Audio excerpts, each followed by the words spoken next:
നമസ്കാരം. നിവേദ്യം എന്ന മലയാള സിനിമയിലൂടെ ചലച്ചിത്ര ലോകത്തേക്ക് എത്തിയ നടിയാണ് ഭാമ. രേഖിത കുറുപ്പ് എന്നാണ് താരത്തിന്റെ യഥാർത്ഥ പേര്. സിനിമയിലെത്തിയ ശേഷമാണ് ഭാമയായി താരം മാറുന്നത്. വളരെ പെട്ടെന്ന് തന്നെയാണ് ഭാമ മലയാള സിനിമാ പ്രേമികളുടെ മനസ്സിൽ ഇടം പിടിച്ചത്. ഇതിനിടെ വിവാഹവുമായി ബന്ധപ്പെട്ട് താരം സോഷ്യൽ മീഡിയയിൽ ഒരു കുറിപ്പ് പങ്കുവച്ചിരുന്നു.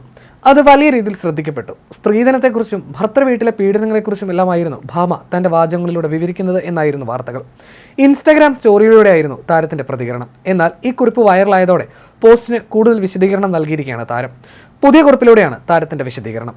കുറിപ്പ് ഇങ്ങനെയാണ്: ഇന്നലെ ഞാനിട്ട എഴുത്തിൽ ഉദ്ദേശിച്ചത് സ്ത്രീധനം കൊടുത്ത് നമ്മൾ സ്ത്രീകൾ വിവാഹം ചെയ്യേണ്ടതില്ല എന്നാണ്.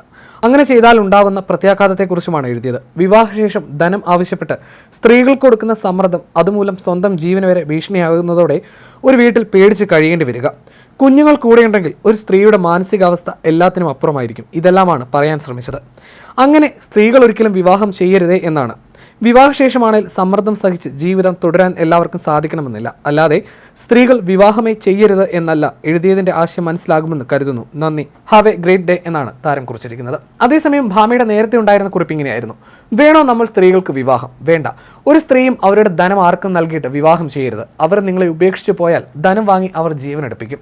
ഒരിക്കലും ഒരു സ്ത്രീ വിവാഹം കഴിക്കരുത്. വരുന്നവർ എങ്ങനെയാണ് ട്രീറ്റ് ചെയ്യുക എന്ന് പോലും അറിയാതെ ജീവനെടുക്കാൻ സാധ്യതയുള്ള സ്ഥലത്ത് നിന്ന് എത്രയും വേഗം എന്നുമായിരുന്നു താരം നേരത്തെ കുറിച്ചത്.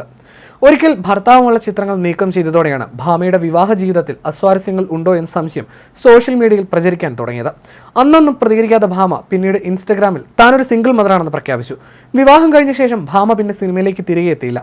പകരം വാസുകി എന്ന വസ്ത്ര ബ്രാൻഡുമായി ഏതാനും വർഷങ്ങൾക്ക് ശേഷം ഭാമ ഒരു സംരംഭകയായി മാറുകയായിരുന്നു. 2007 നിവേദ്യം എന്ന ചിത്രത്തിലൂടെ ഭാമ അഭിനയ ലോകത്തേക്ക് എത്തിയത്. ഒരു പരസ്യ ചിത്രത്തിന്റെ ഇടയ്ക്ക് ലോഹിത് ദാസ് ഭാമയെ കാണാനിടയാവുകയും പിന്നീട് തന്റെ ചിത്രത്തിൽ അവസരം നൽകുകയുമായിരുന്നു. രണ്ടാമത്തെ ചിത്രം വിനയൻ സംവിധാനം ചെയ്ത ഹരീന്ദ്രൻ ഒരു നിഷ്കളങ്കൻ എന്ന ചിത്രമാണ്. അരുൺ ജഗദീഷുമായിട്ടുള്ള വിവാഹത്തോടെ അഭിനയ മേഖലയിൽ നിന്ന് താരം വിട്ടുനിൽക്കുകയായിരുന്നു. പിന്നീട് ഒരു മകളുടെ അമ്മയായി ആ സന്തോഷം താരം പങ്കുവച്ചു. എന്നാൽ ഇടയ്ക്കെപ്പോഴോ തനിക്ക് സിനിമ മിസ് ചെയ്യുന്നുണ്ടെന്ന് ഭാമ ഒരിക്കൽ ഒരു അഭിമുഖത്തിൽ പറഞ്ഞിരുന്നു.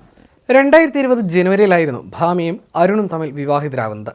കുടുംബ സുഹൃത്തും ദുബായിൽ ബിസിനസ്സുകാരനുമായ അരുണുമായിട്ടുള്ള വിവാഹം വീട്ടുകാർ തീരുമാനിച്ചുറപ്പിച്ചതായിരുന്നു. മലയാള സിനിമാ ലോകം ഒരുമിച്ചെത്തിയ ചടങ്ങിലൂടെയായിരുന്നു ഇരുവരും വിവാഹിതരായത്. പിന്നാലെ തന്നെ നടി ഗർഭിണിയാവുകയും നടി ഒരു പെൺകുഞ്ഞിന് ജന്മം നൽകുകയും ചെയ്തു. ഗർഭിണിയാണെന്ന കാര്യവും മകളുണ്ടായ കാര്യമൊക്കെ നടി അതീവ രഹസ്യമായി സൂക്ഷിച്ചെങ്കിലും പിന്നീട് ഭാമ തന്നെയാണ് ഇക്കാര്യം പറഞ്ഞതും. മകൾ ജനിച്ച് മാസങ്ങൾക്ക് ശേഷമാണ് സോഷ്യൽ മീഡിയയിലൂടെ മകൾ ഗൗരിയുടെ ജനനത്തെപ്പറ്റി പറയുന്നത്. പിന്നീട് കുഞ്ഞിനും ഭർത്താവിനും ഒപ്പം നിരവധി ചിത്രങ്ങളും വീഡിയോകളുമൊക്കെ ഭാമ പങ്കുവെക്കാറുണ്ടായിരുന്നു. എന്നാൽ കുറച്ചു കാലങ്ങൾക്ക് ശേഷം ഭാമയുടെ ചിത്രങ്ങളിലൊന്നും ഭർത്താവ് അരുണിനെ കാണാതെ വന്നതോടെ സോഷ്യൽ മീഡിയയിൽ ചർച്ചകൾക്ക് തുടക്കമാവുകയായിരുന്നു. ഭാമയും ഭർത്താവും വേർപിരിഞ്ഞാണോ താമസമെന്നും നടി ഡിവോഴ്സ് ആയോ എന്നൊക്കെയുള്ള ചോദ്യങ്ങളും വന്നിരുന്നു. ഫോട്ടോസ് ഒഴിവാക്കിയതിന് പിന്നാലെ ഭാമ അരുൺ എന്ന പേരിനും നടി മാറ്റം വരുത്തി. ഇതേപ്പറ്റിയുള്ള ആരാധകരുടെ ചോദ്യങ്ങളിൽ നിന്നെല്ലാം മാറി നിൽക്കാനും നടി ശ്രമിച്ചിരുന്നു.